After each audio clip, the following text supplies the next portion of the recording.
or don't like it, learn to love it because it is the best thing going.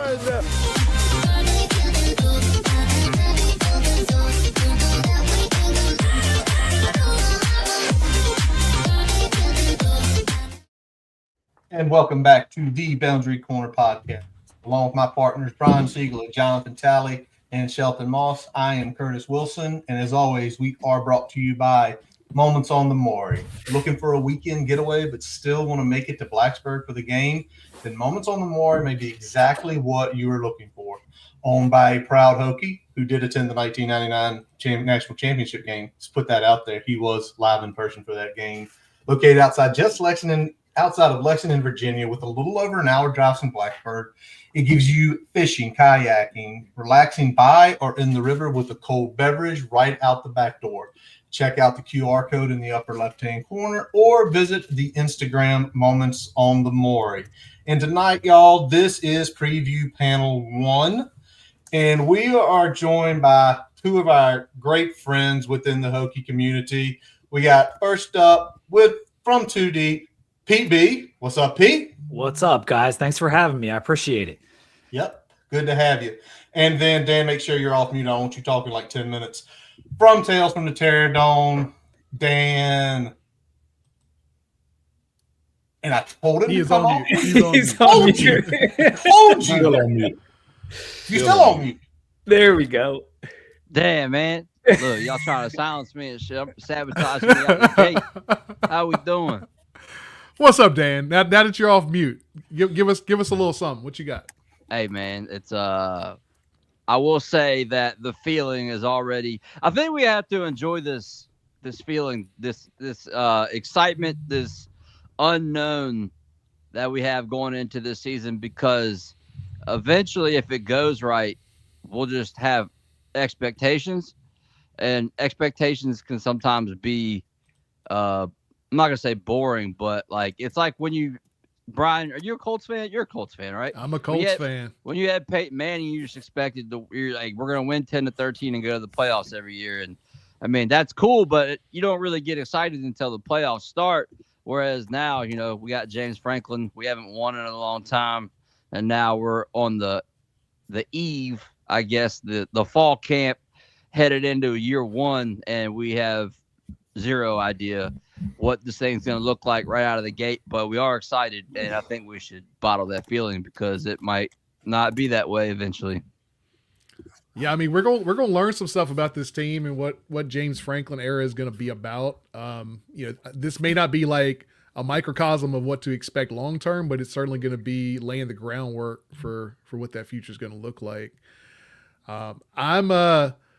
I'm cautiously optimistic. I know that's been something I've thrown out there a lot. I'm cautiously optimistic about this year, but you know, this is one of those things where there's enough unknowns where it's hard to just throw all your chips on the table right now. I know Tally knows what I'm talking about.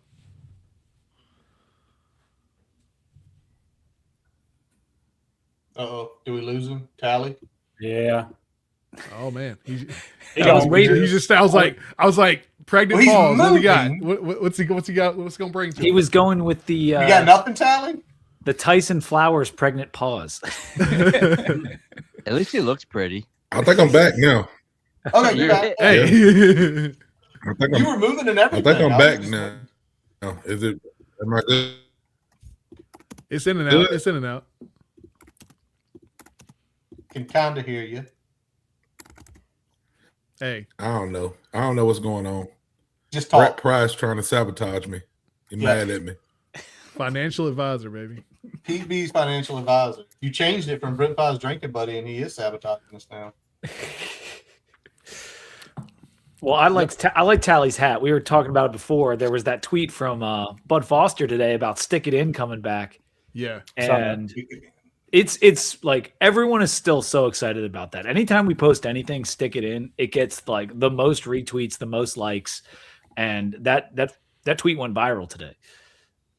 I mean, you got your former defensive coordinator that's like still very much involved with the program, just like putting his name on it out there. You don't really see that very often. No.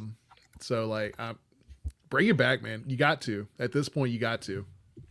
I mean, he knew what he was doing because if you go at the Miami game, it's already back. So he was just, But not officially, because remember, what year was it they played it? UNC Everybody lost their minds, and then they didn't play it.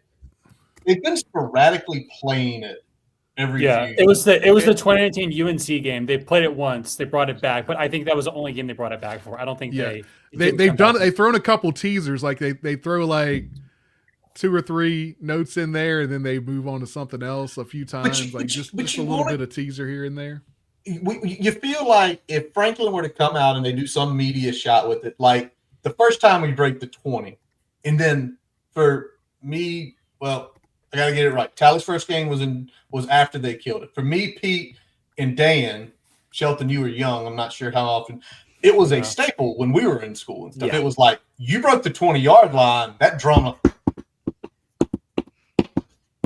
I mean, and it just echoed. So do that again, Curtis. And I can't do that again. I got almost hit it right. I was pretty good, actually. I'm impressed. Yeah, it is what it is. Tally, can you hear us? I want to make sure you're back in. Nope. He gone. His video's moving a little bit, but the audio's on delay. He's getting audio real late. All right, we're gonna kick it off while Tally's buffering here. We got a few topics we're gonna hit tonight, whatever time of day it is. Tonight. But one of the things we're gonna talk about, one of the things that James Franklin made an off the cuff comment at ACC Media Days, and people kind of lost their minds a little bit, taking it out of context. But he made a quote about winning the offseason. He followed that up with, but it doesn't matter unless we. There's people in a short amount of time to just blindly follow him to Virginia Tech. So, but I didn't expect to be. I don't know where we sit now, but at 15. One point we were like, "What are we 15 still? 1.7, still 15." Yeah. So being inside the top 20, headed into year one, in the middle of like the early middle part of August, is not something I've ever really fathomed. So yeah, dude. I think obviously as far as player wise, who's my guy? Well, I think you build the team around your quarterback, and we just got a really good one in Peter Bork. Elite 11 was showing out there in those camps. I know it's kind of like a default answer, but like, you build that is the focal point of your class. So I gotta go Peter Bork. I love that. I would in terms of like what surprised me, I agree with Dan in the sense of like the speed, the amount, and how soon they were coming. Like May was crazy, and it continued into June. I think what really got me was the 2-week stretch where we picked up Bork, Karhoff, and JJP. That was all within 2 weeks. There might have even been another guy in there, but those 3 stood out because 2 of them were the highest recruits in the class, Bork and Karhoff, and they still are. And then JJP, the kid from Texas, running back, stud, that was like, okay, this is like a little bit more than I anticipated. I expected James Franklin to recruit well, but maybe it taking a little bit longer. And that was like, okay, we got our quarterback of the future potentially. We got a top 200 kid in Karhoff, and we got what was the second running back in the class who, from a state that's talent rich, and we've done the Texas 2VT thing in the past. This feels a little bit more real, and so that's that moment I think was that for me. The player, I'm going to go with someone a little bit farther down the list, but still a 4-star, was Amari Irvin. That was the kid that flipped from Notre Dame. Was picking between Georgia and Notre Dame at the time, and then he decides to come to the Hokies. He's also what I think is going to be an inside linebacker. Now, when you watch his tape, there's a little bit of outside, there's a little bit of coverage, but it's a lot of a sturdy middle linebacker hitting dudes, chasing them down. The mobility sideline to sideline is really good. A lot of good pursuit in there, sure tackler. So I really like Amari Irvin, and you guys know we're talking about the old days with stick it in. I mean, the linebacker used to be the strength of the team. And I've been waiting patiently for that to be the case and us to actually recruit a kid to play a position at linebacker and then play that position at Tech at linebacker. We've kind of been, Dax came in and he was playing backer instead of MLB. And we haven't gotten it right. And even we heard Pry this week talking about I wish I had an extra guy. And all I could think of was the hot dog meme of I wish we could find a guy who did this. It's funny you say that because one of the hallmarks, even going back to Fuente and most of Pry, is these linebacker recruits, a lot of them didn't even start as linebacker recruits. No. They were safeties, or they were linebacker recruits and then they moved to defensive end or outside or somewhere else. We haven't had a guy that was recruited as a Mike that played Mike. So we've had a couple guys transfer in that were Mikes elsewhere that played Mike, but we haven't had that true middle backer in a while that was recruited to Virginia Tech to play that position. So that's a funny thing to call out there, but I'm really excited about what I'm seeing from the recruiting class overall. I mean, I think there's still probably one or two surprises that we don't really know about, whether it's someone that's on the board that is waiting till we get a little bit further in the cycle, whether it's guys that James has kind of earmarked as potential flip candidates, guys that they're going to keep working that may have already chose other spots. So it's going to be interesting to see how this shakes out. I don't see, even if this is it, I don't see us really being anywhere outside the top 20 when all things are said and done. There's not a ton of teams behind us that are looking to make that big of a jump, I don't think. So top 20 class, it would be pretty rad. Go ahead, Tyler. It was more I want to say surprising, but I'm just not used to it at Virginia Tech. To see James Franklin go out and get 3 kind of high-end tight ends, right? So usually we're a kind of school where you see we get a guy because somebody else they missed on him or they didn't want him, right? And we may get a high 4-star, a high 3-star, low 4-star because Ohio State decided not to take him or something like that, right? But to get 3 high-end tight ends, high 3-star, low 4-star tight ends that early in the cycle, and also our pitch has been to most people, well, you come here and you can play early. I don't know if that's really the pitch anymore. You know what I'm saying? There may be some playing time available, but most people who are coming in aren't saying, hey, I just want to go here so I can play. They're saying, I'm trying to get in early so I'll have a spot.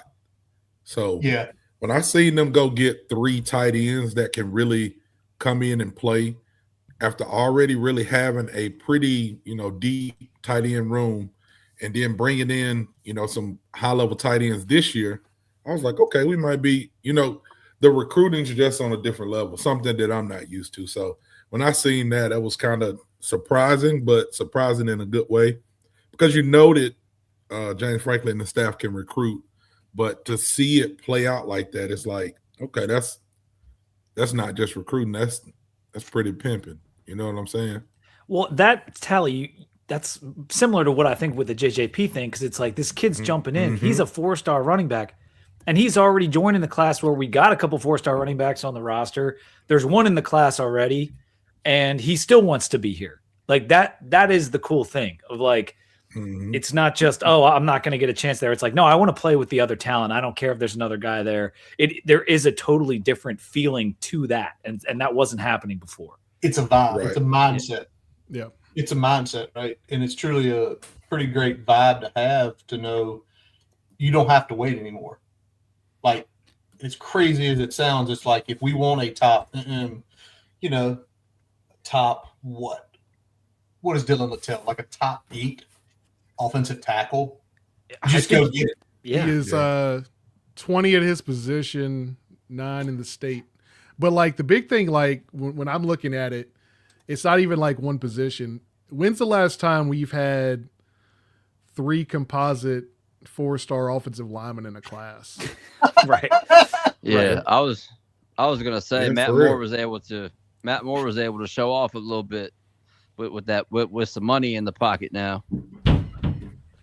Well, you look I know at the my boy Sheldon. I know my boy Sheldon got something to add in here. What you got for me, Sheldon? Yeah, ask me, Sheldon. Yeah, well, I mean, we're just talking about like winning the offseason. I think one area that the Hokies won the offseason was hiring Brian White, who comes from FAU with a lot of experience in fundraising and revenue generation. So it's interesting when I went back and watched Whit Babcock's press conference in 2014, his introductory press conference. He talked a lot about the traditional 80 model of the student athlete experience and hiring coaches and kind of fitting the culture. I think now what I think stuck out to me with Brian White's introductory press conference is just how revenue centric it was. He was just talking about, finding different ways to generate money, whether that be, obviously corporate sponsorships, advertisements, we're going to talk about it, concerts in Lane. That'd be another way to do it, et cetera, et cetera.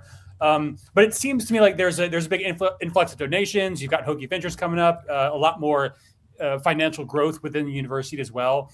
Do you guys feel like we're moving to more of a corporate model in this new climate we're in, and how do you think Brian White kind of plays into that? I mean, there's no doubt about it. We saw the jersey patches last week with Michigan and Ohio State, among other schools. It's only a matter of time. Everyone's selling out. Everyone needs cash, and whatever the rule changes and the paradigm changes that have taken place, like that's the name of the game. Sell your brand. Get advertisers, and Brian White did a great job of that at FAU. You talked about the fundraising, but he got the stadium rights, like naming rights deal. I think it was the largest in the American at the time.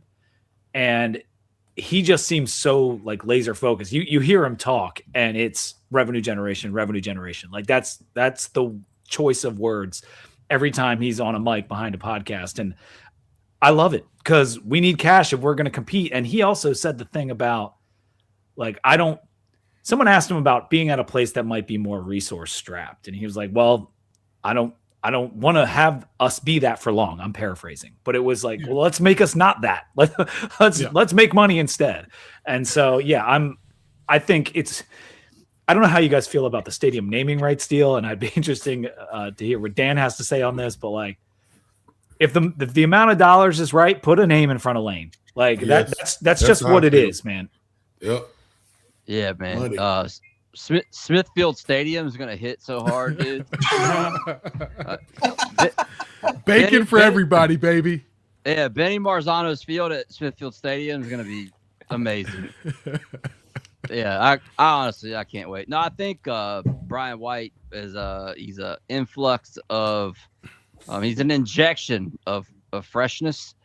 Like no offense to Whit, or however you want to take it. Yeah, no. I was like, as a person, not necessarily as what he did for his job, but as a guy, like Brian White, he like uses his nuts when he walks. Like he has swagger to him. You know what I'm saying? Like there's like a confidence when he speaks. He looks cool.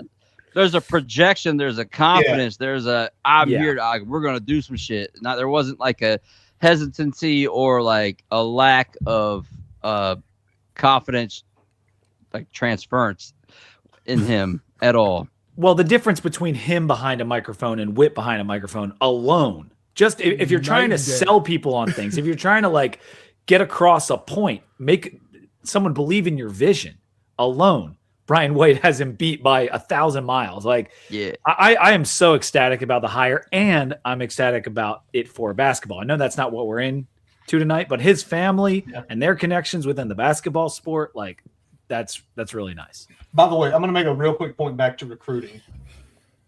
247 is one we all look at, right? There are only 23 players in the top 247 not committed right now. So when you're talking about where we're going to land, Brian, there's not a lot of guys out there left to boost people's ratings. Yeah. Between that, and we talk about Brian White, but just in general, just the influx of capital that came in after the James, people started stroking 6 and 7 and 8 and borderline the 100 million. There you go. Yeah, 6, 7. Thank you. And borderline. Hoping someone will get that. And 8-figure, 9-figure checks. Talk about $100 million donation. I was just waiting people started paying. People were like, "Oh, y'all are actually getting serious. Here's $40 million." Like, I definitely was waiting on Curtis to add checks on the end of that statement. I know. I heard the stroking 6 and stroking 7 and stroking 8. I'm like, hold on, bro. Teasing y'all. Finish the line, Curtis. Finish that line, man. Before I got to pause it. Had me nervous for a minute. Oh my God. Tally over there sweating bullets. What are you gonna Yeah, say next? what are are you gonna you say gonna next? I was about to turn my after all these years. Is Curtis the most unpredictable of everyone here? I know Tally can be a little unpredictable, but it's Curtis. Tally's unpredictable in a predictable way. Curtis is unpredictable in an unpredictable way. We don't know what Curtis is gonna say. I don't know what. I love what Tally had to tell somebody one time. They were like, "Man, Curtis looks like this nice, upstanding guy," and Tally's like, "You ain't never met him, have you?" And then Brian sit here like, "Been knowing this kid since I was 13 years old. He looks it, but watch out now." And mind you, for all the chat, if y'all don't know, Curtis's new nickname is Perry. Just to let y'all know that. Perry. That's Curtis's nickname from now. That story will come out one day. Does it have something to do with Curtis Perry, the No. defensive line experiment? That's good. That's not it. That's not it. Man, I wish it was. I'll tell you what it is. Ask Curtis, who plays, who's currently the left tackle for Virginia Tech right now. It's Curtis Justin Terry. Every time we tried to say Justin Terry's name, he would put his own name in front of Terry. We grew up like with a month and a Curtis half. Terry, and it is stuck. And now, if I ever meet him, he is Curtis Justin Terry. And it seems like the way he's been playing, it's going to stick. But, Brian, we got one more talk about winning the offseason. We kind of brought it up last week, and I know you wanted to ask these two knuckleheads their preferences here. Yeah, I mean, I know we've talked about this a little bit offline, but we're going to do it a little bit online here. Brian White mentioned concerts in Lane, trying to get up to 3 in Lane a year. Who you want to see? Dan, I know you got some thoughts on this. Man, there's literally one no-brainer, and I guarantee you his brother has his number. Morgan Wallen needs to play at Lane Stadium. 1, I like it. 2, no matter how you feel about it, he's going to sell that bitch out in like 5 minutes. Yep. Tech Athletics are going to make a shit ton of money. And, sorry for cussing. I know this is a family show, but I'm excited. I just think like a big artist like that is definitely a hit. Obviously, Metallica at some point, but you can't run it back immediately. In my opinion, Guns N' Roses, Motley, like somebody like that, like a legacy, massive rock band act like that. Ella Langley and some strong others. Like there are people you could do. You might have to obviously go. Oh, every ticket's gonna have to be multi-ticket. Even Metallica brought 2 pretty big names with them, including Pantera, even though Metallica sold that thing out. But I just think that Morgan Wallen or a Chris Stapleton or a Luke Combs has to be your first phone call. Mind you, Brian said 1. Dan named a whole year full of people. I know. So Pete, I'm pretty sure he took one of your names that you. Well, yeah, I mean, he hit a lot of the high notes. There's guys that would sell it out, but I do think like the combo concert, Southwest Virginia friendly, like you could do something really cool with a Dead and Company and a Dave Matthews, and you throw in another kind of folksy artist, or you could go the route where you do the Morgan Wallen, or you do if you could get Combs or Noah Khan or someone like that would sell it out. But I think more than likely you're talking about what seems likely to me is like the Guns N' Roses, Public Enemy, Ice Cube kind of thing that they've been doing in certain places. Like you do a combo. I would love to see personally. I would love to see Lil Wayne, Post Malone, when we were going to school, hip hop was number 1. That's what you played at the parties. And I've always been a Cash Money fan. Of course, Drake and Kendrick would go hard, and now I'm doing the Dan thing, naming a lot of people. But like for me, like Southwest Virginia isn't going to. I think it'd be harder to sell out a rap concert, and so you're going to have like the Foo Fighters, and maybe it's Foo Fighters and Dave Matthews and Dead and Company, and you could do some kind of combo there. But the goal is to sell it all the way out, and there's a handful of solo artists that could do it, but I think a good combo could do it. Dan, Pete, excuse me, you hit exactly who I said would would bring every genre would be Post Malone, because you would get a hip hop artist, you would get a rock artist, you'd get country artist, because he's done all the genres. I think he would, like, that's who I'd go to, because your undercard would be just as big as him.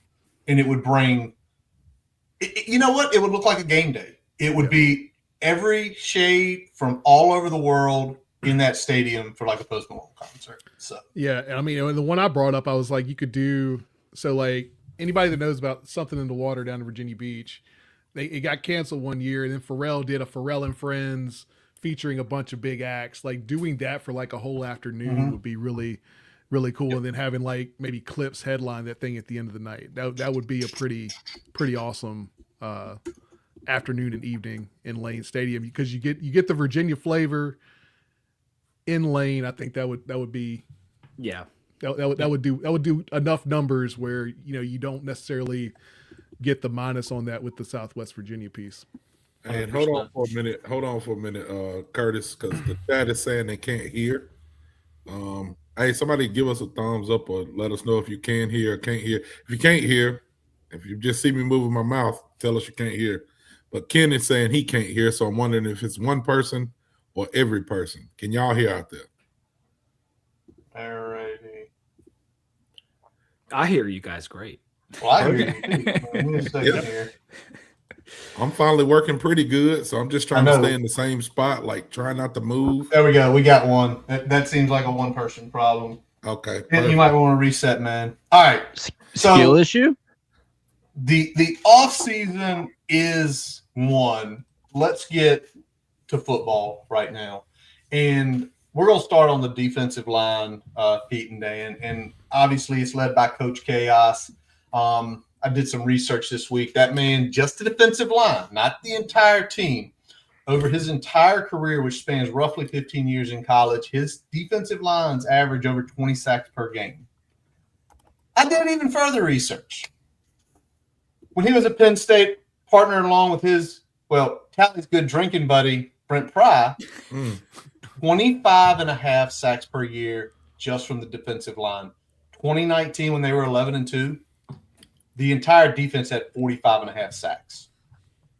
That's an insane number. I don't care where you play. So what I want to let's go into the D-line, and let's just say this.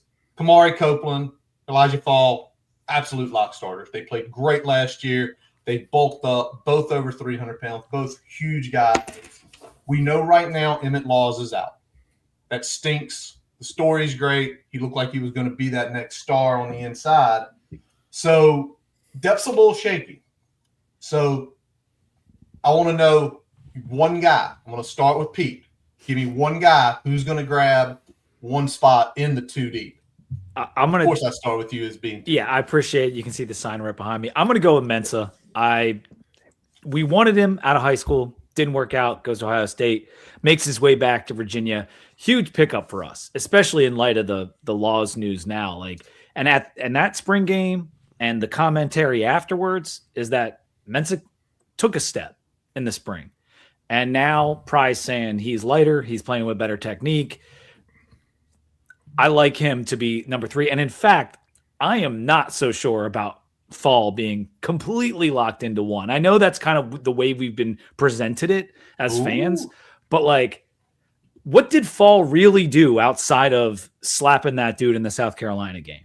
Was he really that good? We sucked last year. Was Fall really that good? So I think everything after Copeland's up for grabs at DT. And I could see Mensa sliding in there. Now, then you get into a body type thing of do they fit next to each other? I don't know about that. But I like Mensa, so I'm going with him. Daniel? Yeah, I was going to say Mensa is probably the obvious. But then you're going to need one of Gerard Johnson or Christian Evans to step up. Hopefully.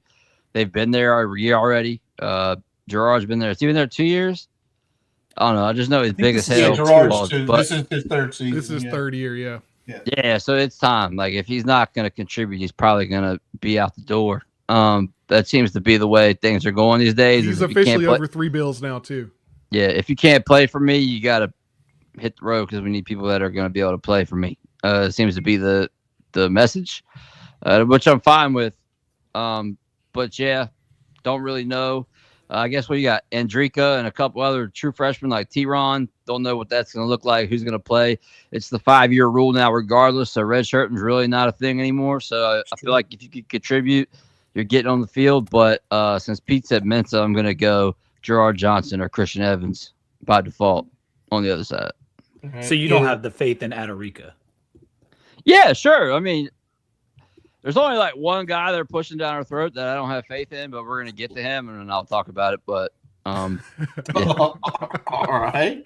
We're going to get to him. We're going to get to him. All right. So, I mean, I think y'all kind of hit it really well there. I mean, the big one for me is Gerard Johnson. And I think, Pete, you put something out there on Twitter the other day about the number of guys over 300.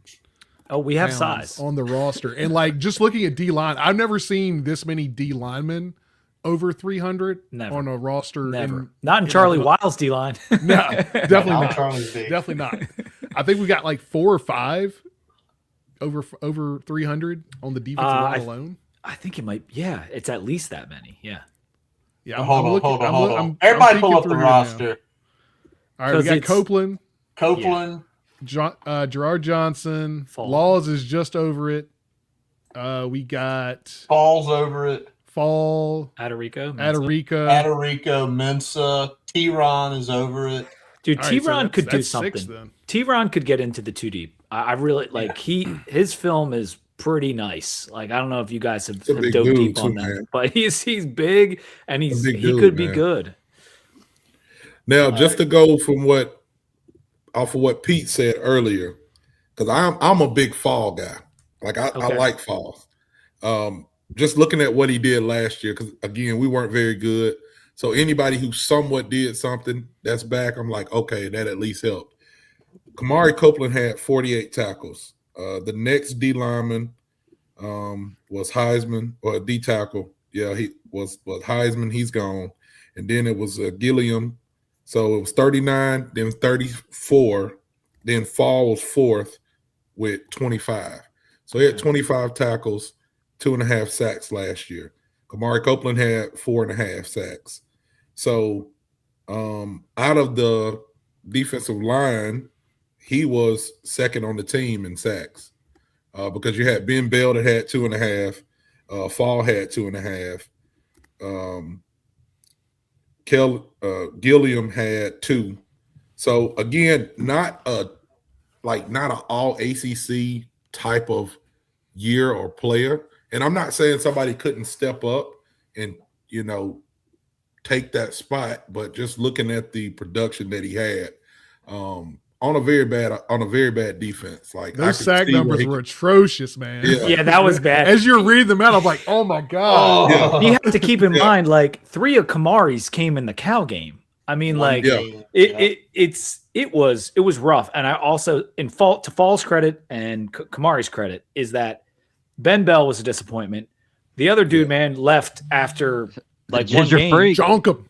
Yeah, James Jonkum was gone. So like there was never a great opportunity for the guys in the middle to excel when your 2 starters were basically duds on the outside. Like it was always, and that same thing happened in the back end too. Like Dante Lovett leaves, we get an injury, Q doesn't play, then it's a mess back there too. So like no one could excel either on the line or in the back with all the things that went down. Yeah. I mean, it was bad out the gate, and it only got worse when he started getting those opt-outs and all that shit last year. I mean, it just the wheels fell off real quick, and if you can't rush the passer, it's hard to cover. If you can't cover, it's hard to get enough time to rush the passer. It's just both of those things kept feeding into each other, and it just was a whole lot of awful.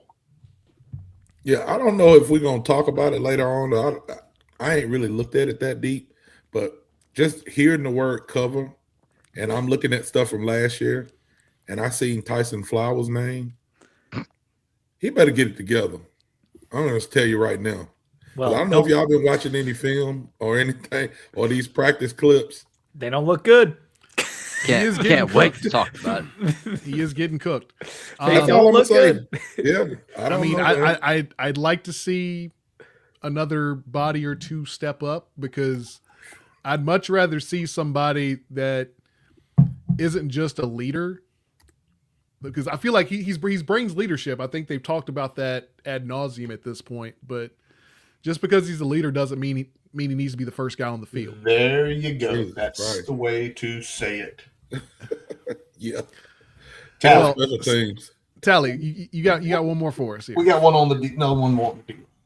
Yeah, so going off of what we talked about with the defensive line, going to the defensive ends, that room is kind of, up for grabs as well. Hodgepodge of new players coming in. You got transfers, you got young guys, you got some guys who we've kind of seen a little bit of.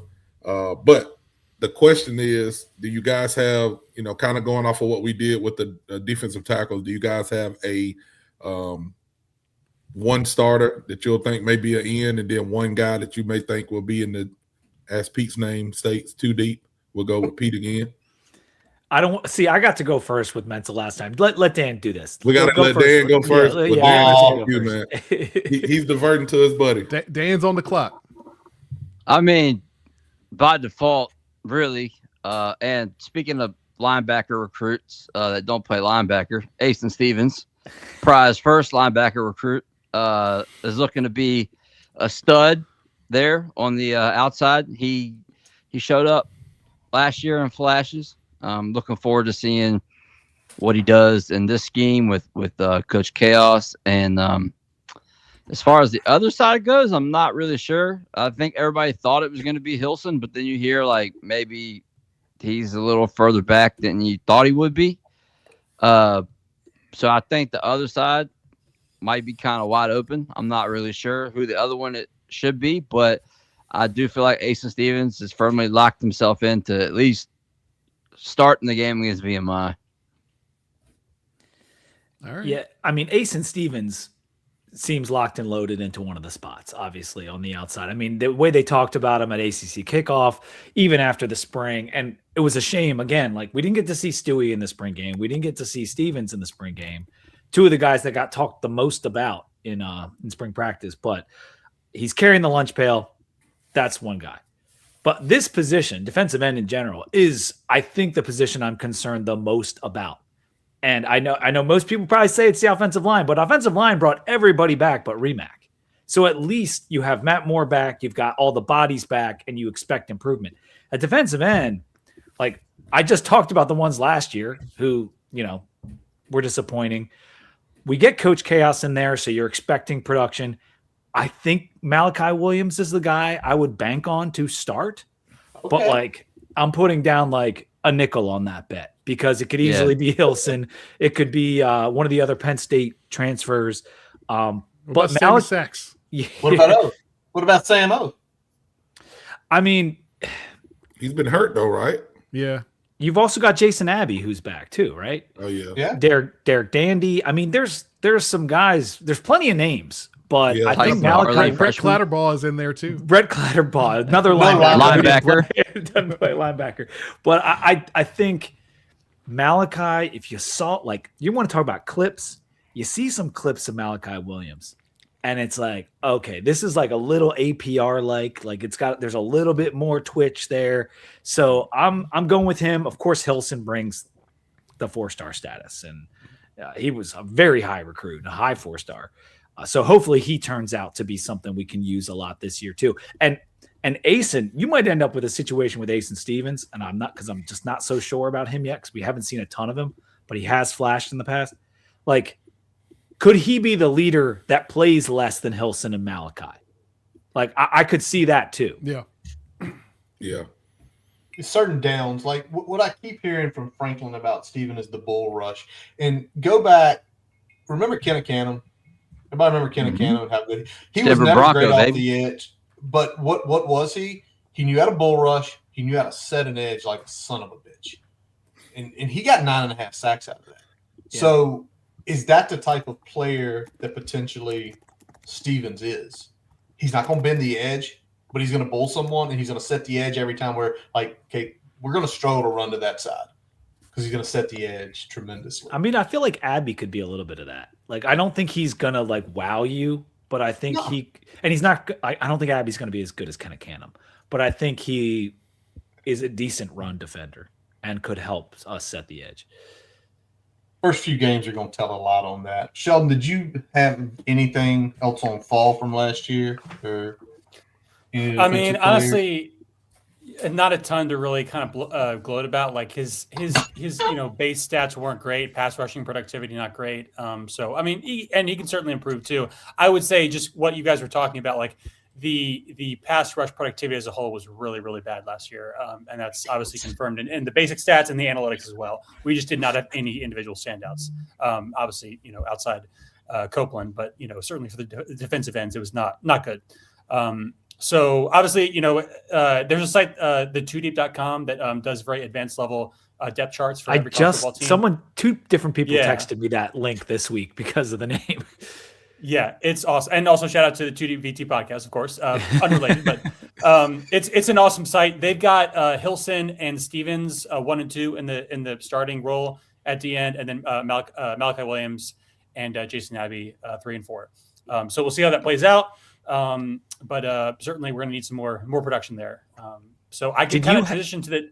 Go ahead. Did you have a favorite guy though at end, Shelton? Like, I'm curious, like, who do you, outside of Steve, say we think Stevens is starting on one side, who would be your pick on the other side? Honestly, probably Malachi, I guess, but like, that's more of a hunch, really. I just don't know. Don't really have much to back that off. What does Curtis Jones play? Penn State. Huh?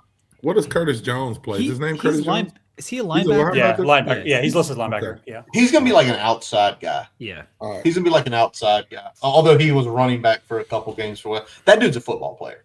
Right. I just didn't know what I think we'll see him a lot in the backfield on those 5-man pressures that they were that you sent me today. That was, if y'all didn't catch that today, that if everybody touched that, was a great speech. I sent it to Robbie, and he had like 5 pictures where he went to the symposium earlier this year with some of the looks in the back. All right, look at that. That's how we just have conversations. Sheldon, where are we going next, my friend? Yep. Next up, we're headed to the offensive side of the ball and talk about the tight end room. James Franklin was asked about the tight ends in the press conference this week. He was asked about the returners. Obviously, you got Benji Gosnell coming back for another year, as well as Jerikas Hairston. But we all know that the star of the show is Luke Reynolds, highly touted prospect, 5-star at high school, coming over from Penn State. He is the man that's going to be leading the room there. I just want to ask, what are your expectations for him in his first season in Blacksburg? We can start with Dan and then go to Pete. I think he's going to be a how do I want to say it? When you think of ball domination, damn, that's so gay. When you think of ball domination, I can't stop. I think he's going to dominate the touches. Like, he's going to be like, I'm not going to say Russell Westbrook, but like, he's just going to, I feel like he's going to have the majority of the action. I feel like there's going to be a lot schemed around him. We saw in the spring game, it was coming out quick, and he was the recipient on a lot of that. So I'm thinking, when in doubt, Luke Reynolds, and don't know what the offensive line is going to look like this year. But I think there might be quite a bit of when in doubt, and I think Luke Reynolds is gonna be our answer and our bailout a lot, and I'm cool with that. Like, I think what he could be is like a Ryan Malik on steroids. Like, Malik was extremely reliable and made some plays, but I think Luke Reynolds is a very good chance to lead us in yards and receptions. Yeah. Triple Crown would be tough, but like, Queso also will give him a run, I think, at receptions, but Luke is going to be used a lot. I think only thing that could blow up the idea that he would like lead us in at least one category would be how much Benji takes away from him in terms of how much they're using Gosnell in addition to him. But I think Luke's going to have an absolutely huge year. Everything from the clips, from what we've been told by the coaches, to national media talking about it, like, he's going to be a huge part of our offense. Well, when you talk about Benji there, you threw it in there. You get Luke Reynolds on the field. He's going to be a focal point, but he's also going to open things up for Benji with the amount of 12 personnel we're going to run. Yeah. So there's going to be opportunities It's not just Benji, it's everybody. But I'm saying, like, when you think about who you're going to who you're going to put your best interior coverage guy on. Are you going to put it on Luke? Are you going to put it on Benji? You're probably going to put it on Luke. Benji's probably going to get the worst coverage linebacker on the field in any 4 or 5 man route tree situation. Yeah. Well, Benji's most career catches was 32 in 2024. Mm-hmm. I think he'll exceed that. Like, I think Benji will go 33 catches or more. Oh, wow. And I think Luke probably at least doubles that. I think Luke's going to be near 60. Yeah, I do. Yeah. Okay, that's your expectation. Yeah. 60 receptions. Well, I mean, look, man. That's a big number though. Like it's a huge number. However, like look at what Franklin's offenses with Ty Howell, one of the best tight end coaches in the country, have done. And what they've done is throw to the tight ends. And in some cases, way more than they throw to the wide receivers. I mean, that's true. I mean, Tyler Warren was 100+ receptions back in 24. So add up Benji and add up Luke, and you get to 90 something. That's Tyler Warren. Tally, I know you had something you wanted to ask them and we kind of hit it a little bit with Benji, but go ahead so we can get these guys to talk about it. Oh yeah, just going along with what we're talking about Luke's production, what we think about what he'll do, just how we envision the rest of the room. I know we already kind of hit on it because you think about some of the young tight ends that just came in, but also you do have some production that was there from last year, as in Benji, and then you have Jarikus as well, St. Germain. So you have those guys that have already been there. What do y'all think the rest of the room kind of shakes out? I know Pete already kind of hit on it. He said, Luke's production plus Benji's production give you Tyler Warren production as far as catches. So I'm just interested to see whoever wants to start it. I ain't going to even designate it. Whoever wants to start that conversation just about what the rest of the tight end room looks like.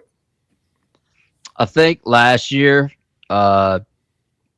Jarikus had some very good catches. I think this year, I don't think he's going to really get a chance. I don't know what St. Germain, I don't know what their play share is going to look like. But I think that when it comes to the tight end room, that it's going to be Luke and Benji show.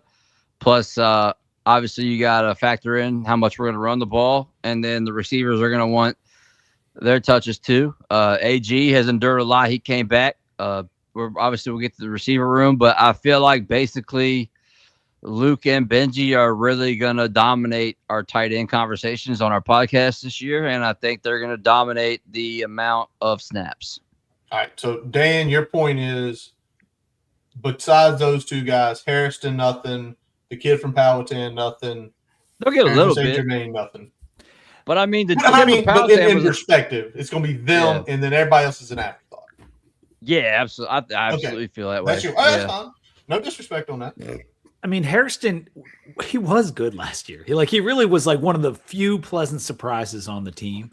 So he could play his way into cutting into Benji's time. I don't see anyone cutting into Luke's time too much on the field. But Harrison and St. Germain can play. Like they can both play football on different teams. They might be a starter or definitely the second guy up. So I think they saw, like, to keep all three of those guys, Benji, Harrison, and St. Germain, like they saw Ty Howell coming in, and they're like, I want to play for that guy. Like that's what they saw. I feel fantastic about the room. Like even if we had an injury, God forbid, like I think there's enough depth there to not shake us from our game plan. Yeah.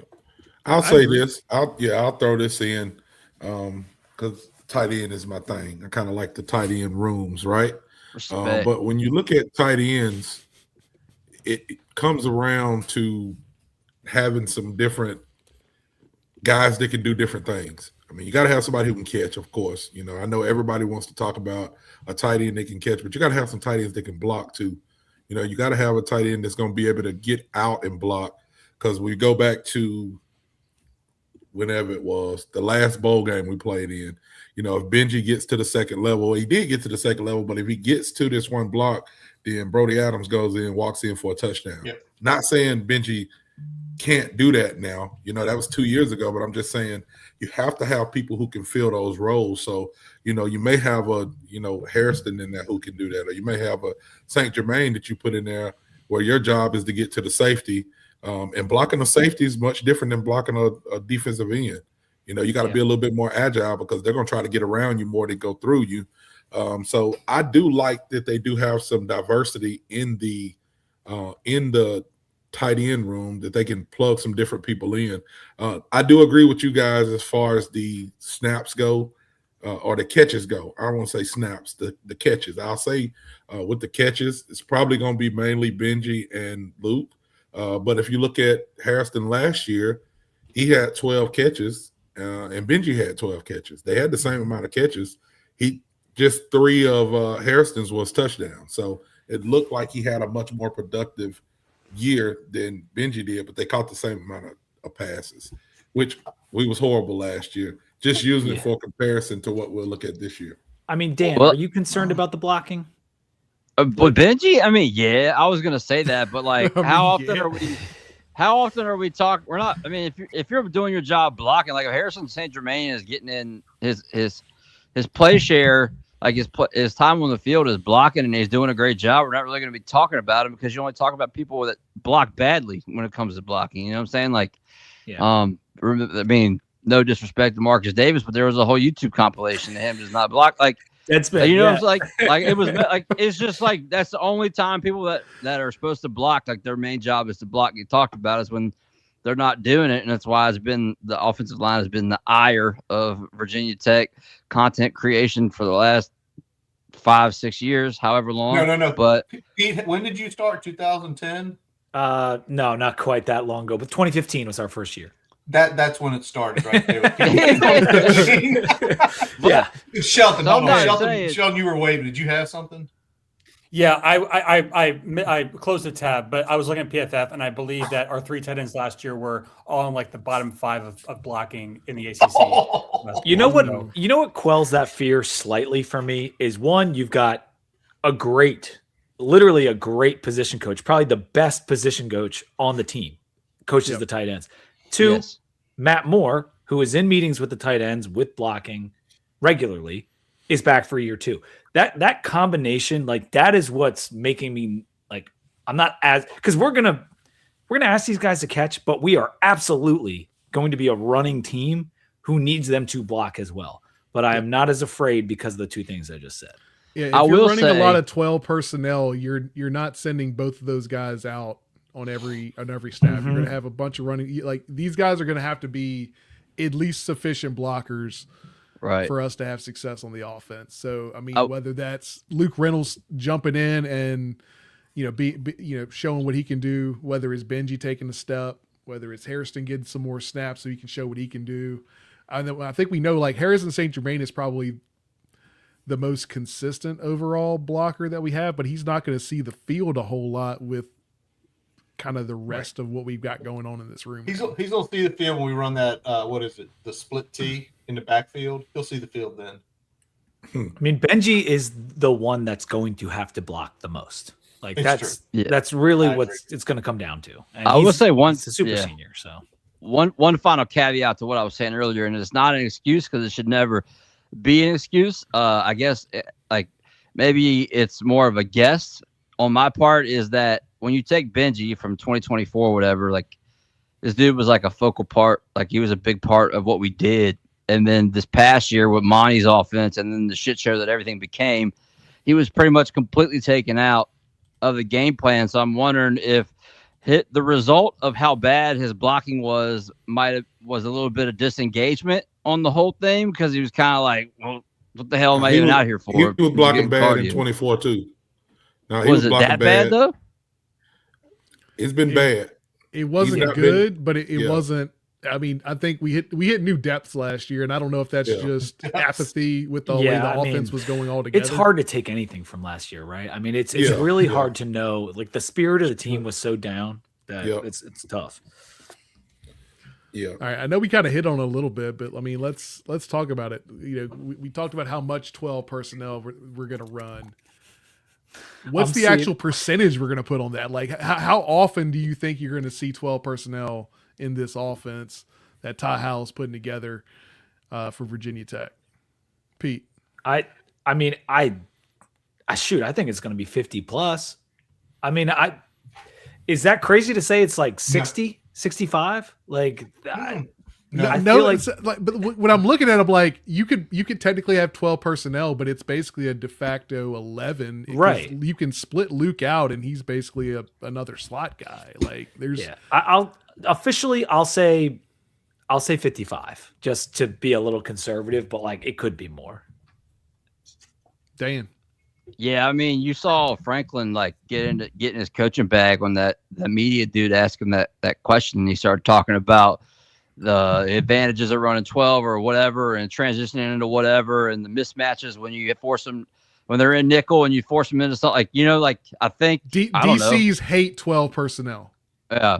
So I think like it's going to be a lot, but I don't know what kind of number I put on it. I would say 58%. Wow.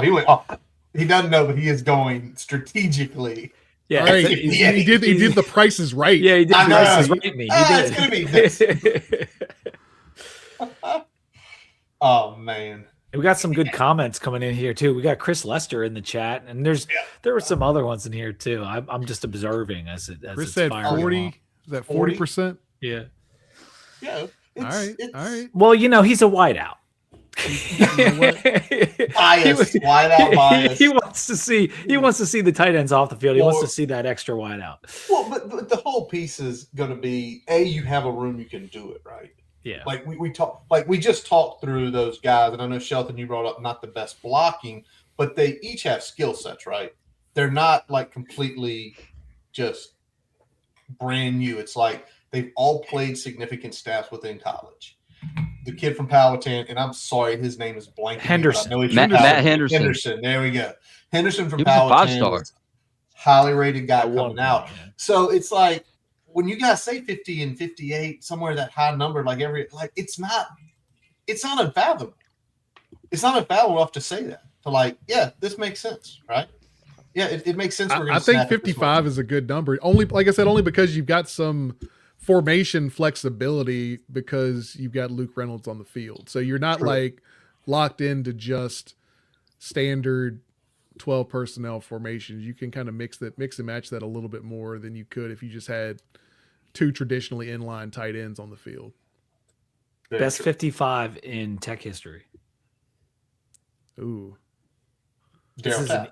You know it. That's an easy one. That's my man. That's our guy. That's our guy. Amazing. Amazing interview. I got it on the wall here. You got it on the wall. Shelton, what do you have? Yeah. So, I mean, we'll talk a little bit about Ty Howell. You look at his background. Had a cup of coffee at NC State as a GA, a couple of years at Western Illinois as an O-line coach, and then got his first play calling experience also at Western Illinois for a couple of seasons. Came to Penn State in 2020 as an analyst and spent 3 years in the co-OC role along with coaching tight ends. So overall, pretty solid body of work, but I think the OC experience overall is pretty limited. Are you concerned at all about Ty Howell having not called a season full-time in almost, I think, 7 years? Dan? No. And this is why. I'm not, because James Franklin has, and he's there, and he's not going to let this fail. So, or at least he's going to try his best not to let this fail. If it was a first-time head coach, first-time DC, first-time OC combo again, I would be a little worried. But I think there's enough experience there. Yeah, I think there's enough experience there around him that I think that it will has a higher chance of success than the previous edition of this thing. Yeah, I'm concerned. Yes. The short answer is I am concerned that he hasn't called a ton of games. There's been a few. But with how involved Franklin is on offense, they're on the same page. And I think that backstop, Franklin has a ton of experience in the sport with offense. That's how he made his money initially and how he got the job at Vanderbilt. But he's clearly more comfortable with Ty Howell, Franklin is, than he was Kolonicky. That's why Ty Howell made the trip with him to Blacksburg. And I think he's ready to step into the role because of the amount of time that they've been together. And they have the same people around him. We got DOB. He's still the quarterback's coach. And people, Penn State people especially, might, Danny O'Brien doesn't know what he's doing. I mean, Aller had a couple good years before everything fell apart. I mean, what I like about it is this isn't Tyler Bowen, Brad Glenn, Joe Rudolph, then Ron Crook, like all these like various pieces coming together. Like this is a very cohesive group that knows each other well, knows what they want to do. Like that's why I'm not as concerned, is because one, you've got an experienced play caller, offensive mind in Franklin, in addition to just having so many people that have been with each other for so long. I feel like this is a perfect timing for Ty Howell to step into this role. That's what I would say. Yeah, no, I agree. And not to answer my own question, but I would say that experience can sometimes be not overrated, but just maybe misinterpreted. Like you said, back in 2022, when we hired that staff, it was kind of a hodgepodge of different schemes and philosophies that just didn't mesh very well. But I do think we've got more, just kind of continuity with people knowing like, what the fit is. And then Franklin's obviously, thought a lot about how he wants to assemble this staff. So I'd say not a ton of worry for me. I'll say that for sure. It's a unified vision, like they have because they also kept Matt Moore on purpose. Like it's all the offensive pieces, like they have the same vision. And that's really important. I don't think we ever had that with Bowen and the various offensive line coaches and the various OCs that kind of went through those 4 years.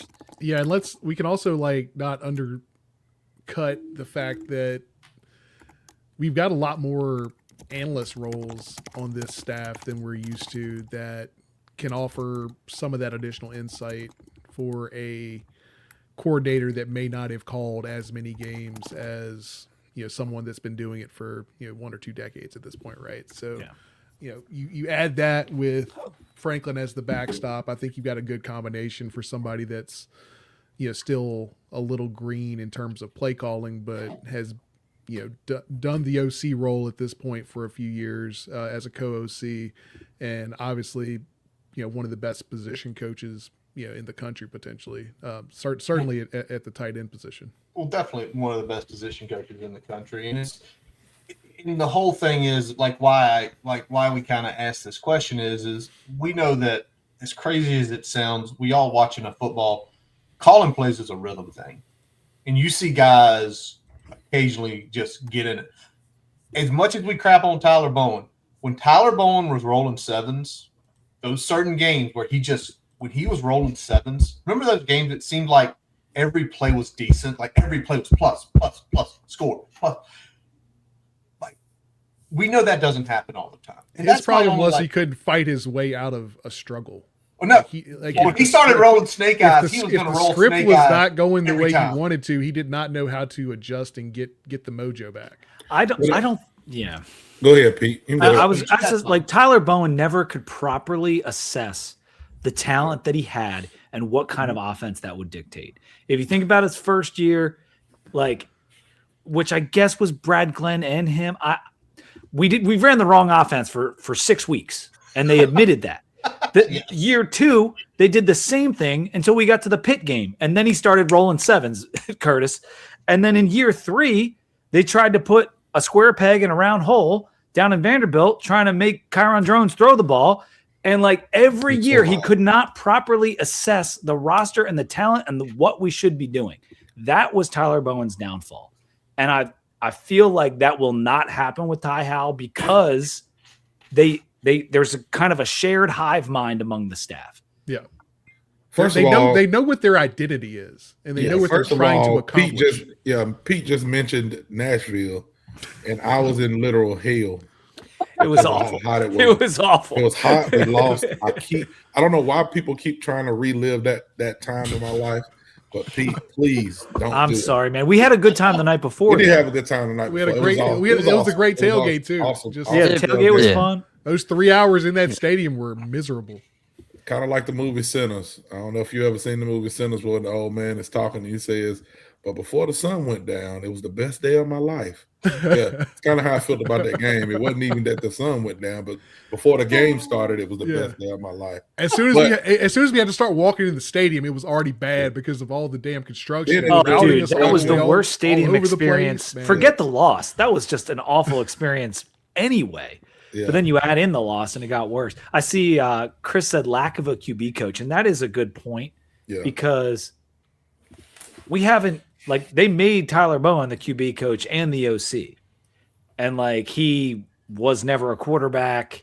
And it was criticized at the time. And, you know, I was of the opinion, and you try to talk yourself into things like, yeah, but guys can learn. Like, he's been in football his whole life. And, like, it didn't work.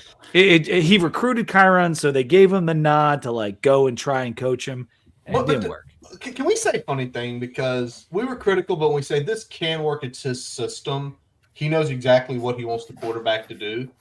And then, Tally, I hate to do this to you, but literally the beginning of 2024, he went away from the system that worked.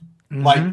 And I don't think James Franklin will let that happen. I think if Ty Howell tries running 5 wide, he's going to be like, what the fuck are you doing? Well, I was going to say, so this is my take. Get 2 tight ends on the field and run the freaking ball. Yeah, this is my take on kind of that, or all of this kind of summed up to me.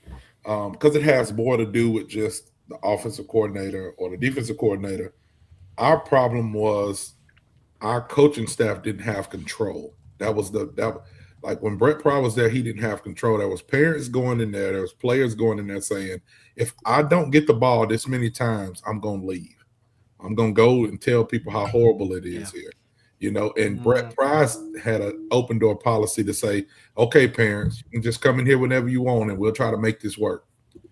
I wasn't there. I'm just telling y'all, I know that's how it was.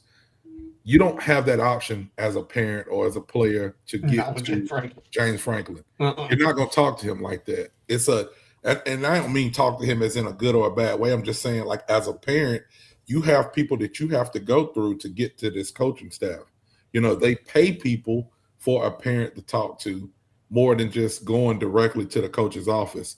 So I think that if somebody or a player, I know he values the players. I know he wants the talent to be there because he has a great reputation of keeping players. Like, he retains a lot of his players. But James Franklin is not one of those coaches that's going to say, I'm going to do what you want me to do so you'll stay. I don't think that no chance. I don't think chance. Just from what I've seen in the past, I don't think that that's what he'll do. And I don't think that Ty Howell will have to coach like that. I think that Tyler Bowen had to coach like that sometime. I can't take this guy out because we've paid him this much money, or we'll make these people mad, or I got to run I got to get this person the ball or it's going to be a problem. I don't think this coaching staff's going to deal with that. You know, I don't know how good or bad we'll be, but I know that if we lose, it's going to be because they're doing what they want to do. I still need to know what dirt Parker Clements had on this coaching staff. Dude, I mean, you could say the same thing about KD. Yeah. Drone started for 3 years. Like, and it got worse and worse and worse. And I know, like, there were other problems, but there was a history of us playing the same players who were subpar for way too long. That's the truth. Yeah, I've talked myself into a lot of shit over the last 4 years. I did a lot of lying on this microphone. We know, man. We know you. Yeah, no, I know, but I'm just acknowledging it. But what I'm saying is, like, there's it didn't work with KD, and that kind of sucks because, like, obviously, like, Tally knows, everybody in this room had a relationship with Kevin. Where, like, they were great people, but it just didn't. It wasn't working, and I'm gonna say, like, I'm not picky about who the fuck makes plays this year. Like, as long as somebody does and it's not the opposite side of the ball, I'm all for whoever. I don't care. High production, low maintenance. There you go. You can be high wrong. maintenance. Just That's the Franklin. That's Franklin's quote. If you're high maintenance, high production, we can deal with you. Yeah, I think that's that's what the I'm saying, honest dude. truth right there. I don't give a shit. Yeah. Brian, where we going next with these gentlemen? Hey man, we're gonna talk a little cornerback room. Probably the room that switched up the most compared to where things wrapped up at the end of last year. Because that room was in the gutter, probably just as much as the defensive line. But you got Jacquez White in there. Looks like he's going to be healthy to start the year, so that's good after the nick during the spring game. Thank you. By the way, I said a week ago, I don't want to hear White is still not quite ready to go. I literally said that. And when I read that he is full go, I was like, thank you. Thank you. Yeah. And I mean, that's a big one. I mean, you got to get him back in there. But, I think that, the rest of the room has kind of been overhauled as well. Like, how many players do y'all think in this room are going to see significant snaps? Is this going to be a 5-deep situation? Are we going to have kind of 3 guys that are kind of the main running crew, and then there's going to be only guys coming in to spell them behind them? And if we get into where we get to that, it's got to be 5 out there. Is that going to be potentially a problem even with the overhauled room? And I'll let Dan lead this one off. I mean, if you have 5 people that can play significant snaps and produce, then we're in a great spot, in my opinion. But obviously, Jacquez White, we beat out Tennessee for him. That was a good win on the trail. Very high production player from Troy. That's the thing. He came from Troy, but at the same time, like when you're taking these people from these schools and they produce at an extremely high level at these schools, and that's a good take. Doesn't really matter what name was on the front of the jersey at that point, in my opinion. I mean, somewhat, but at the same time, like you can look at him and tell, like, and you see him in the spring game, and you can tell, like, hey, this dude can play some ball. Josh Clark probably on the other side, maybe, I don't know. Before he got hurt last year, he was looking to be, a promising player in the secondary, like heir apparent to, Dorian and Mansour over there. He's back. I'm not sure if he's 100% yet or not. But and then you go and add who did we have? We had a Chadwick out of UConn, who was a high production player there. And then obviously IBM is around. Thomas Williams. I saw too much of that boy. That guy got cooked too much for me last year, so I'm not really trying to see it, to be honest. But if there's some other kids coming in from Penn State, I know I'm probably forgetting names, but I would expect 2 very dominant corners, but I would expect hopefully you get 2 or 3 guys that can spell them and keep fresh legs going into the fourth quarter. Hey, Dan, I'm not discounting anything you're saying because I feel the same way. But remember, while we talking about this, our cornerbacks had to guard people for like 10 seconds. I think we had 10 sacks for the year. Like we was not quarterback. Yeah, it was bad. Sacks. That would be the argument for Thomas Williams, right? Is that Wosley was the one I was thinking about. Wosley, I like that guy a lot. Yeah. Have we talked about Deloach yet? No, the Green Run Godfather just mentioned it though.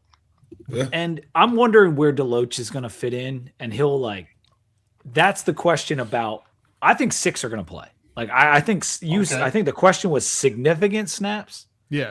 Significant snaps. We're going to run 3 corners a lot. So a 2 deep is then 6 guys. Right. So I think it's going to be 6. And then the 7th would be like if Polydor comes out and decides I'm not taking a red shirt, and I guess maybe we're not doing red shirts anymore. Right. Maybe Polydor plays a lot. Maybe JoJo Krim plays a lot. Maybe Deloach plays a lot. That would be number 7, one of those 3 guys. I think it's IBM, Chadwick, and White. A lot. Yeah. And Krim, he came in and everyone loved him. And he was a day one kind of guy. So I'm not doubting that he could definitely get snaps this year. But Thomas Williams being a 4th-year player, he has so much athleticism, and he was done so dirty by everything that happened around him last year, and he went out there every week and played and got burnt. And like, I just feel like he's ready for like a comeback story.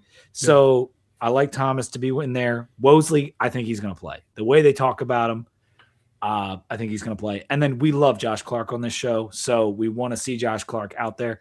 I think it's 6, like the number 6, and then I'm going to give a 7th to like a flyer. And yes, Krim and Deloach and Polydor are in that flyer, but we're still learning a lot right now in fall camps. Yes. Well, it's wild that we're having this conversation about 6 or 7 guys. 6, 7, and Thomas Williams was like basically a number 2 corner for the majority of last season, and he's probably in that 6th or 7th role, potentially heading into this year. It's wild the amount that this room is flipped depth wise. I think it's our deepest position. Like I really do. If you look at like, it might not be the best of the best guys on the team, but like it is a super deep position with so much young talent. We were so bad last year. I can't understand how like it could be this bad, but how they flipped it. The coaching was awful, I guess. I don't freaking know. I like what you just said, Pete, about the wings are so good. The coaching was awful. Oh, good one, Dan. Oh, that was good. That was good. But it was. But I like what you said, Pete. I think you look up and down, and you mentioned 7 guys, and you just feel like, if so and so needs a series off, there's no drop. There's no drop. Anywhere, whether it's boundary, field, nickel, whatever. And as you again, and I'm looking over here at it, and I'm still kind of, it's kind of baffling, because there will be a boundary corner this year. Hell yeah, there will be a boundary corner, and whoever you see at that boundary, that's who the best is, because that's prize from the school of Bud. There is a boundary corner, and when you play that position, you are the best. So, kind of in that light, who's going to be the head turner? Who's going to be the guy of the 7? Because Pete's mentioned 7 now, Dan. And Dan, you're sitting here like, Dan was like, there's 3. And then, wait a minute, there's maybe 5. And then Dan was like, then there's maybe 6. Who's going to be that head turner? Who's going to be the guy we sit here, state of the program, or 5 months from now? 5 months from now. Let's be positive. 5 months from now, we're doing a state of the program. Who's that one guy like? They didn't want to throw to his side, but they knew he was sitting on routes, and they just would not attack him. I think Jaquez White's going to clamp it down. All right, it's setting up for him, so I would agree. Pete, I really like Chadwick. I'm a little higher. If you're asking me for like to name a guy that I think is maybe going to surprise, I'd go with Chadwick, because White we're kind of penciling in to CB1. But Chadwick had 67 tackles as a corner last year, which probably means that the team wasn't very good and they got passed on a lot. But it means he's freaking tackling, and it wasn't a one-year wonder. He also had 4 interceptions, which is pretty sick for one season to come up with 4 interceptions. He had 47 tackles the year before. So Cam Chadwick, like, he is a tough dude. His tape is amazing. Like, if you actually watch his tape, like he moves really well. I think he's CB2. Like, I think it's White and it's Chadwick, and I'm banking on Chadwick to lock some guys down. But I think White is probably the dude. Like, we all hope he is, because if he's not, then everything drops a notch. But like, I think IBM's going to be the primary nickel. I don't think we're going to have to, like, because of my confidence in Chadwick and White, you can kind of make him just play nickel. Like, I don't think we have to use IBM on the outside a ton, and he can kind of get more nuanced into that role. But there's just, like, Clark really could, like, he was supposed to be a starter last year, fellas. Like, he really could be a starting caliber. Like, he could supersede Chadwick, he could supersede White. Like, but he's got to be fully healthy, and we've got to see it over this next month. Right. Now, I will say, just going off of what Pete just told us, I think our leading tackler last year, which was Caleb Spencer, had 69 tackles. Nice. Chadwick will take you down, dude. I love it. Chadwick had 67. He was also a team captain for UConn last year. Right, that's pretty good. I mean, meaning he ain't scared to come up and hit, or hell, maybe he didn't have a choice. How many interceptions did we have last year, Shelton? Do you know off top? I'll look up for you. It was not many. It was like 5. Yeah, It and was- Kamari It was not great. Kamari Copeland was one of them. So, yeah, not good. Chadwick had 4 by himself. 4 by himself. Let's see. By the way, you talk about throw it back a little bit in the way you're talking about. I'm gonna let you get it, Shelton. Shelton, go ahead. What was the number last year? Yeah, it was 4. And one of those was a defensive lineman. Oh my god! But I'm gonna go back to against Wofford. Against Wofford. But Pete, you mentioned Chadwick the way he likes to tackle. Remember Brandon Flowers. Brandon Flowers loved to hit people. God, he loved to hit people. He loved to tackle people, and that was great. So him and Macho both. True. Yeah. That's true. Macho did not hesitate either. So, but again, I think Brian goes back to your point at the beginning as we sort of discourse about the cornerback room. And right now is the reason why we are doing 3-part panels this year. We have went almost 90 minutes with just Pete and Dan on a few topics. We didn't want to go 6 hours because that's eventually what the panel preview was going to turn into. But it's amazing how that room flipped. It's amazing, like getting a couple good transfers, keeping a couple of the guys who played solidly, getting Josh Clark back. And it's amazing how that room went from, man, these guys are terrible to how many people on that 247 said, hey, that's probably our best room. It's like, are you kidding me? You know where we were 365 days ago? I mean, it's certainly our deepest room, even if it's not necessarily. Yeah, and exactly. That's what it's deep. Ceiling wise, yeah. And I mean, you're talking about Brandon Flowers and Macho Harris and how they like to get after it. Like, if you look at who was in that room, they had to. They wanted to keep their spot like that. It was dog eat dog, and like that room was tough. Like, if you to get playing time to start like that, you had to be that guy. And that's kind of what it is right now. It's a lesser level, obviously, but it is. You want to play? It's right there for you. Like, we're seeing this plateau of dudes, and like, who is going to be CB2, CB3? Like, who is going to be that guy on the outside that gets more snaps than the next guy? And there's really good competition here, and Wosley's going to play a lot. I think the way Pride talks about Wosley, like, I feel like he's going to play a lot too. Yeah, I think they like him. I've heard his name a lot. Yeah. Deloach is MJ talented. said, the ceiling is the roof. Yeah. Yes. Deloach is talented. I think he'll have some chances too. But I think Pete kind of summed it up with what he's talking about with the room, just saying how deep it is. May not be the best room. We'll see. You know, hopefully another room is hopefully our defensive line room is the best room, and we have fucking 30 sacks. But that'll help our cornerbacks out. But just switching gears a little bit, because we've been talking a little bit about positions and things like that. We're just gonna go to kind of thinking about back when James Franklin got hired, right? James Franklin got hired, where we were. We won't go into what Pete thought about it when James Franklin got hired. We're gonna go to the part where everybody's happy now. You know, everybody's happy. We're seeing what Franklin's doing, and then we get these. I don't even know what to call them. We get this other fan base that comes in and tells us on every tweet how bad James Franklin is. I don't know if y'all have seen it. I don't know if y'all are avid Twitter We're users, seeing it. but I just want to know kind of what y'all feel and what y'all think about the Penn State fan base and how much they told us how bad Franklin is.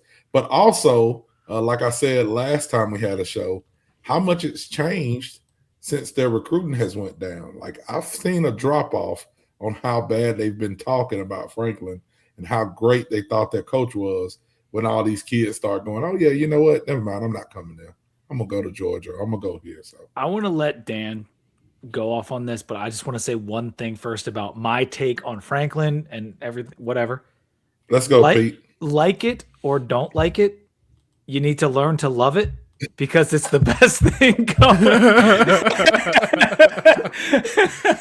that's what Curtis is that's so what happy. it is. Curtis, you are muted, by the way, so we can't Yes, hear you your are muted, excitement. Curtis. I just clapped and went, woo!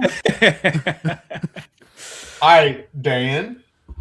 The Penn Staters, you were, man. you were in there, dude. You were in there with guns were in the blazing. trenches.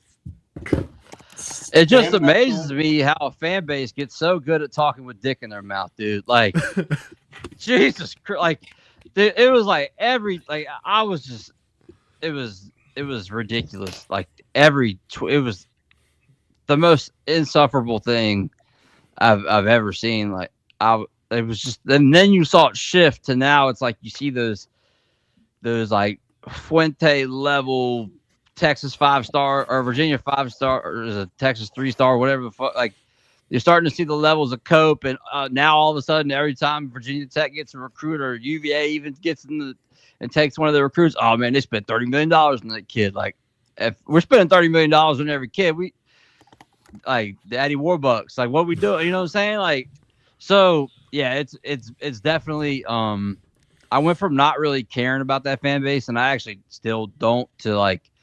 I hope they eat their fair amount of shit this year. Like, if Marshall beats them, like, that would, just seeing a meltdown from their side would be absolutely hilarious. They are absolutely insufferable. It's been tough because, like, not being a Franklin guy and then having to switch gears to, like, I might not have wanted him as my first choice, but like, you guys are completely insane is like the switch up that I wasn't having. Like, I didn't want to have to do that, but it's become necessary. And you've probably seen me teasing them with the recruiting rankings and everything else, because when all that stuff was going down in May and June and really out recruiting them, because they started off really well. Like, Penn State got a ton of recruits. Yep. Slowly but surely, Mr. James Franklin starts chipping away, and he's ahead of them. And I was like, he is not going to stop until he finishes ahead of Penn State. And lo and behold, that's what we're headed for. James was walking them down like Michael Myers in the movie. I'm talking about just slow, not trying to speed up or nothing. And next thing you know, you're driving the car. And it's funny because outside the door.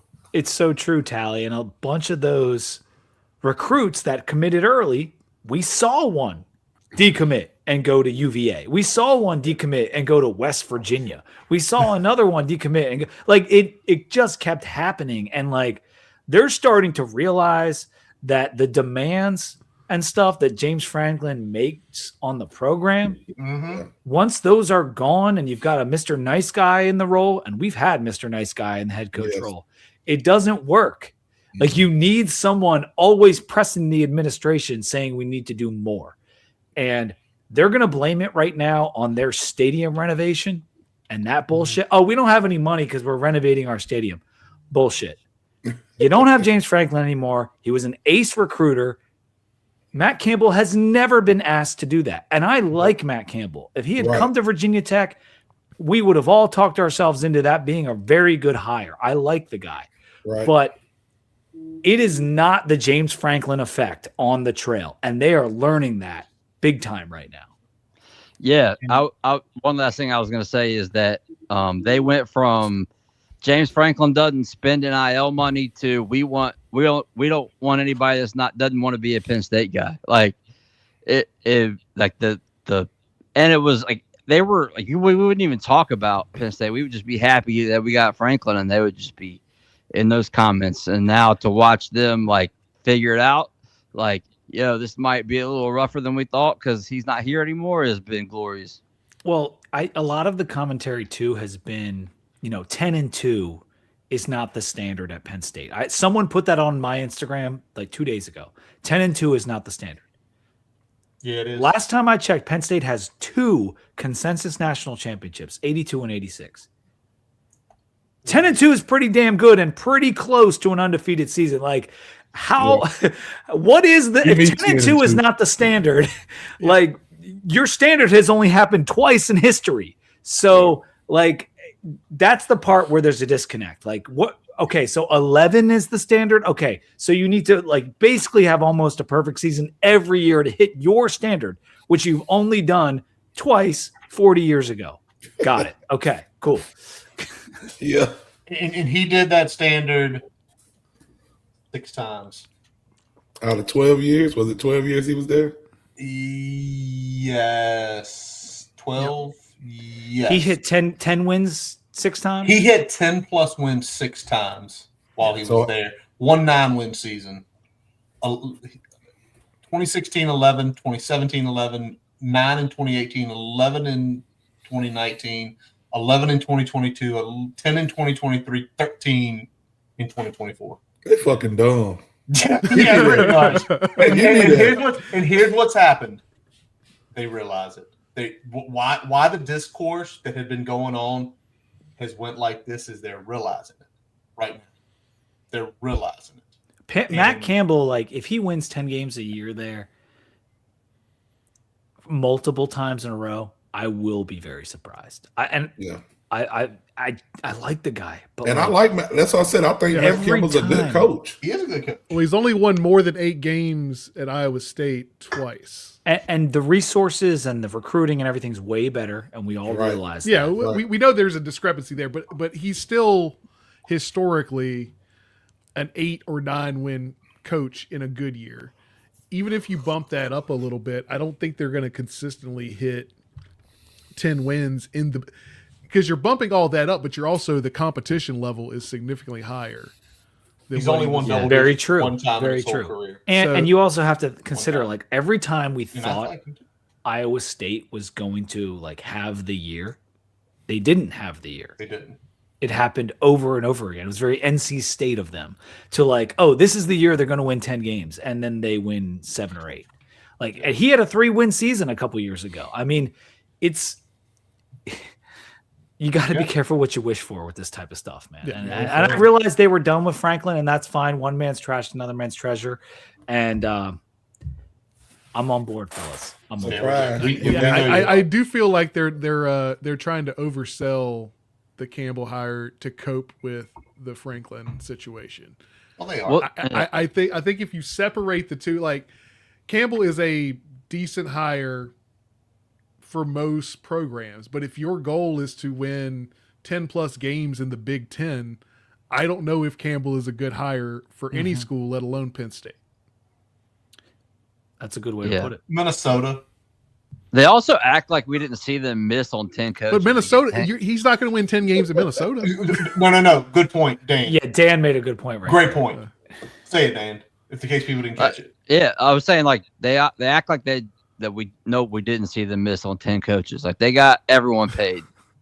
Yeah, everybody was getting Signetti, Matt Rule, everybody Sataki. Like it goes on. Yeah, I mean, how far down the list was Matt Campbell? He was the first person we wanted. He was the first guy we called. Top of the list. We know. Just like Brent Pry was at the top of our list a few years back. Oh, Jesus man. Christ. All right, we're going to wrap it up with one last little question here for y'all. I'm not making y'all make a record prediction. I'm not going to ask y'all. Y'all are going to do that on y'all's respective shows probably over the next course of a month. But I will ask is this. Right now, you look everywhere in Vegas, and I did check multiple sites, and if it's moved or I didn't go to the right site, y'all quote me. But the sites I looked at, every single one have us at plus or over under 6.5 wins. I don't need an exact record, but over under 6.5 PB. I've been on 7 and 5. I think the schedule is sneaky difficult. It's not, but you don't want a record prediction. I'm over. I'm comfortably over. I think 6 and 6 to a lot of Tech fans would feel like a little bit of a punch to the gut, regardless of it being a 3-game win improvement. Yeah. Dane? I'm over. In fact, if it's not over 6, that's gonna sting a little bit. I'm gonna feel a little disappointed because I feel like we're young. Everywhere. There's a lot of question marks. We don't know. Still have to make it through fall camp. Pretty damn healthy. So hopefully that happens. Prayer circle time. But yeah, if it we should still be able to if you look at the way even the schedule's laid out, starting with VMI, ODU, Boston College, Maryland, you should be able to string enough wins in there to hit over 6.5 on the back end for sure. All right. And I would ask this to Shelton. Like, you look at our SP plus, it's hovering around 33, I want to say. That should equate to an over. Like, that should equate to 7+ wins in this environment. Now, some of the travel for us, like, we have a terrible travel schedule this year, fellas. Yes. Like, we go all over the gosh darn country. But what do you think about that, Shelton, with that like 33 mark in the SP plus? How does that dictate to a record? Yeah, I actually do have the formula. I just gotta wait for Bill to update his numbers for 2026, and I can plug them in. But generally speaking, yeah, I would say 33rd. Depending on the schedule, it's a manageable schedule. That'll give you at least 7 or 8 somewhere. It's not as big of like a discrepancy as people think. Typically like 7 or 8 is kind of the expected range of outcomes, I guess. And I don't think we don't. I mean, outside of a couple teams, like we don't really play anyone that good. So you kind of expect like each game's gonna be anywhere from 40% to 65% win probability. So yeah, I'd say 7 or 8. Yeah, I mean, you look at the schedule. We play 2 or 3 of the best 4 in the ACC, but also we play 2 or 3 of the worst in the ACC from a overall power ranking perspective. If you're putting the power rankings out there, travel is the biggest thing that is kind of playing a factor in there, just because there is a whole lot of travel that goes along with. But you add to that, you've got a pretty manageable out-of-conference schedule overall, and you play Maryland at Maryland, but it's that's a quick trip. It is for that. So I think all things weighing out, it's a manageable schedule. I think over needs to hit just for the sake of the fan base at this point. To Dan's point, like it's going to feel underwhelming if we just get to 6.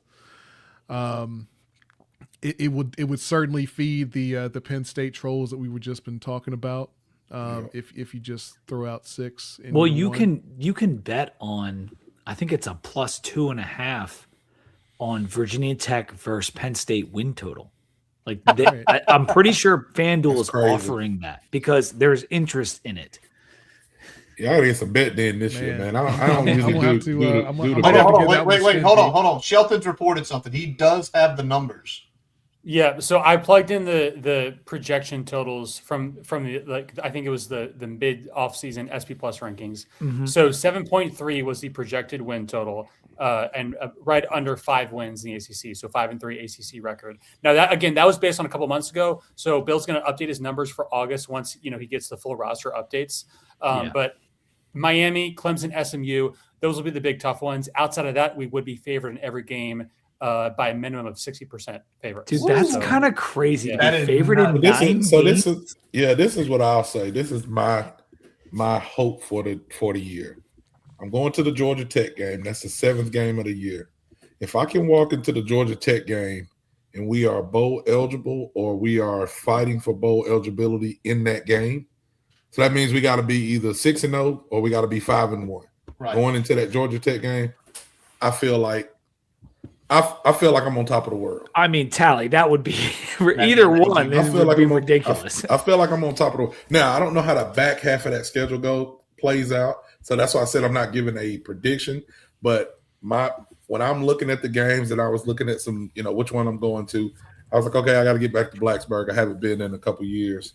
But I'm looking at that game and I'm like, this is the midway of this season, right? And if I can get to this game and we are fighting for bowl eligibility in this game, or maybe bowl eligible. Like I feel like I don't want to say, my life is complete because I still want to do a little bit more living, but I would be feeling pretty good. Like I may go have a rail at Tots if that's maybe 2. Maybe you chug one. Maybe I just chug one. He might go back to his car and listen to Enter Sandman. Like that might be how good it is. Like man. You got Ray-Ban glass, you got Meta glasses, man. You can just listen to it through your glasses now. There you go. I need 4-0 like I need air, fellas. Like I need 4-0 like I need air. It's been so long since we've done well out of They may burn Blacksburg down if we're because even like the tail end of Fuente, like we would win the opener because he could prepare for an opener and then the wheels would fall off. And under Pride, we just could not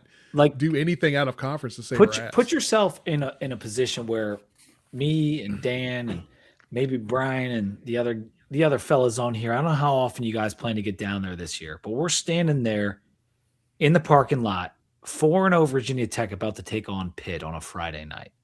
Like, put yourself in that mindset and think about just the absolute euphoria. Like, it would be sad.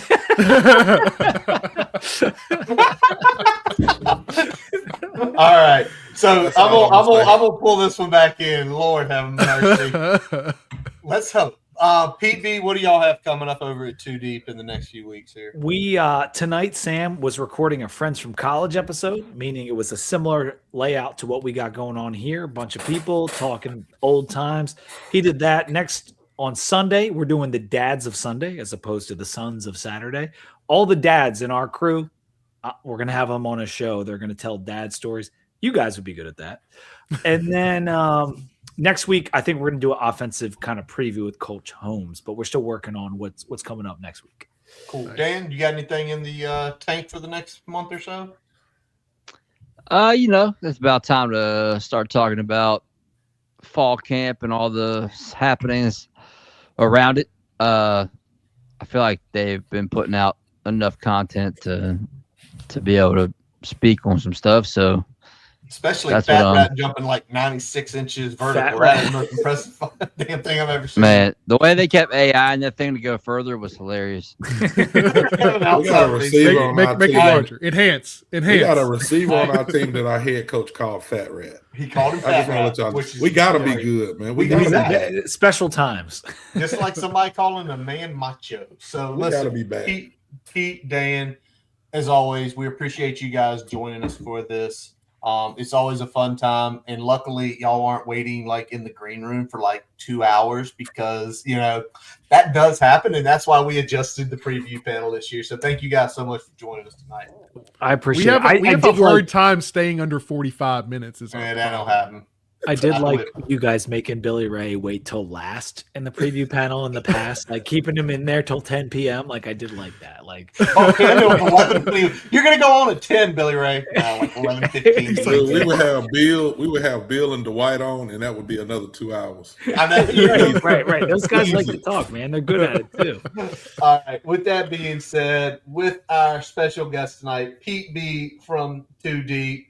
Dan from Tales from the Terrordome. My name is Curtis Wilson, and this does wrap up this episode of the Boundary Corner Podcast, brought to you by Moments on the Maury. I'm Brian Siegler. Jonathan Talley. And I'm Shelton Moss. Visit BoundaryCornerBT.com to listen to all of our episodes. Also check the merchandise shop as well. While you're there, follow us everywhere you can on social media, Instagram, Facebook, Twitter. Also, check out the YouTube. I know there's quite a few of y'all on there tonight. We really appreciate that. And your favorite podcast source. As always, we let our buddy Jason Long, he plays us in, play us out. Check JasonLongMusic.com out where you can link to all of his music, including where his live shows are down in Roanoke over the next month. We appreciate you all for listening. We appreciate the discourse in the chat tonight. And as always, let's go. Hokies.